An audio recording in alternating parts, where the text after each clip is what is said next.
Hello दोस्तों, नमस्कार। कैसे हैं आप सब?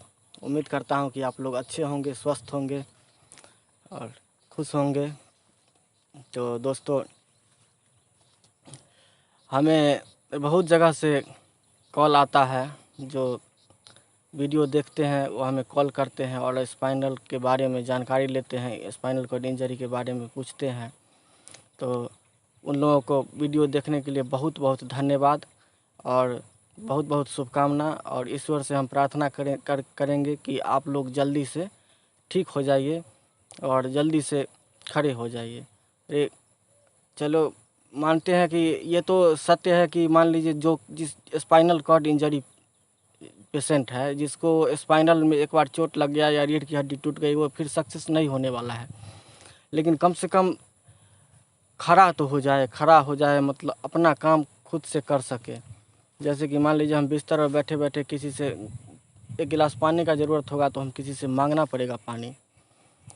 तो हम अपना काम भी कम से कम खुद कर लें, तो यही हमारा प्रयास है। तो दोस्तों, आज हम बात करते हैं।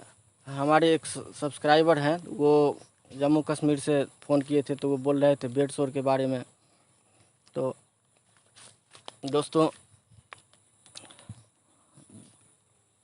बेड शोर तो समझिए एक बहुत ही क्रिटिकल समस्या है। ये जल्द से मान लीजिए ठीक नहीं होता है।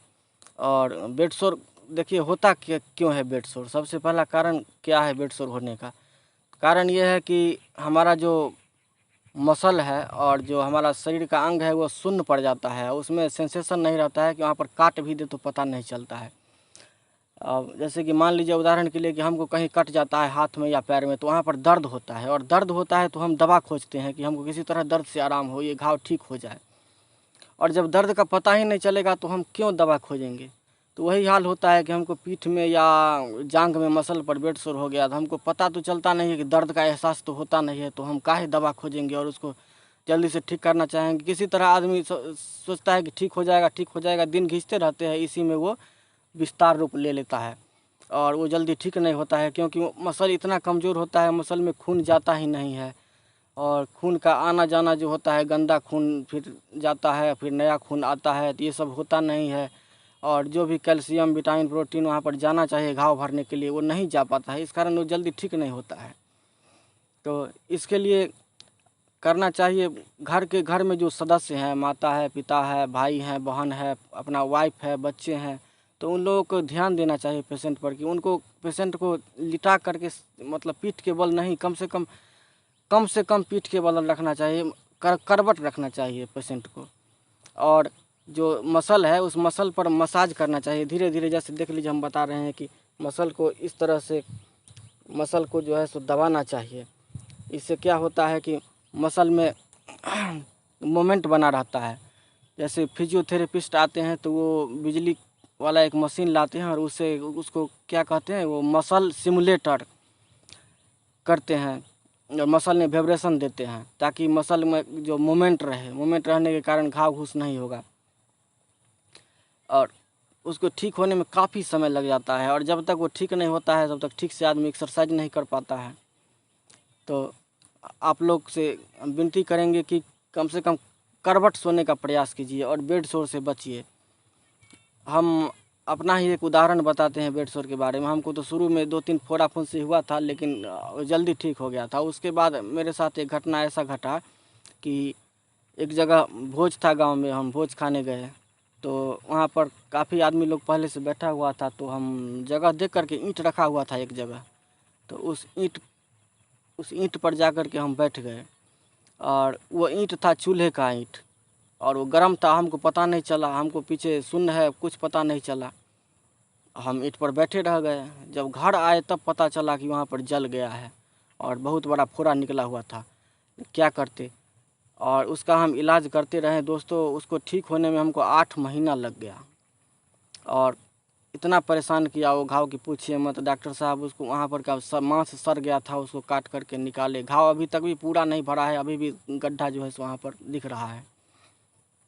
तो दोस्तों, कोशिश कीजिए कि करवट रहे और बॉडी को मोमेंट में रखिए। मसल पर जो है सो मसल को कंपन होना चाहिए मसल में, जो है सो ऐसे ऐसे मसल को जो है सो चलाते रहना चाहिए। हिमगंगा तेल आता है, ठंडा तेल या नवरत्न तेल, कोई भी ठंडा तेल से मसाज करना चाहिए उस पर। और बेड सोर जब छूट जाए, जब वो घाव ठीक हो जाता है, उसके बाद आप नारियल तेल में हल्दी का रस मिला लीजिए और उसमें 1-2 कपूर डाल दिए, और कपूर नहीं है तो लौंग डाल दीजिए, और उसको जो है सो डेली बॉडी में हल्के हाथों से लगाकर और हल्का हल्का मसाज कीजिए। फिर बेड सोर आपको कभी नहीं होगा। आप हमारा पीठ देखेंगे, हम एक वीडियो में पीठ दिखाए थे, तो आप देखेंगे कि हमारा ऑपरेशन का जो चिन्ह है घाव का, वो भी अभी जैसे लगता है कि अब मिटता जा रहा है, इतना क्लीन कर दिया है वो। और घाव का तो कुछ एक भी दाग नहीं दिखाई पड़ता है। तो और अब उम्मीद करते हैं कि आप लोगों को वीडियो अच्छा लगा होगा, और सभी दोस्तों से निवेदन करते हैं कि आप लोग करवट सोने का प्रयास कीजिए, ज़्यादा पीठ के बल नहीं सोइए, क्योंकि बेड सोर बहुत ही खतरनाक घाव होता है। इसमें जान भी चला जाता है और इंसान कुछ कर नहीं पाता है, कसरत नहीं कर पाता है, एक्सरसाइज नहीं कर पाता है। और एक और बात कि जैसे कि डायपर लगाते हैं, तो कोशिश करना चाहिए कि डायपर गीला हो तो तुरंत बदल लें, क्योंकि ज़्यादातर बेड सोर डायपर से ही होते हैं। डायपर गीला रहता है और इसमें हमारे जो स्किन है वो सीज करके फूल जाता है और उसमें फोड़ा हो जाता है, फिर उसमें बेड सोर हो जाता है। तो कोशिश करना चाहिए कि डायपर जो है सो गीला हो तुरंत बदल दे और सूखा डायपर ही पहन रखें। और चादर के लिए कॉटन यूज करना चाहिए, कॉटन चादर यूज करना चाहिए, जो कि पसीना सोख सके और ठंडा रहे अंदर में। इस सब पर पता आज के लिए इतना ही, और हम एक्सरसाइज अगले वीडियो में बताएंगे। वीडियो ज़्यादा लंबा हो जाता है, इसके लिए हम वीडियो ख़त्म कर रहे हैं।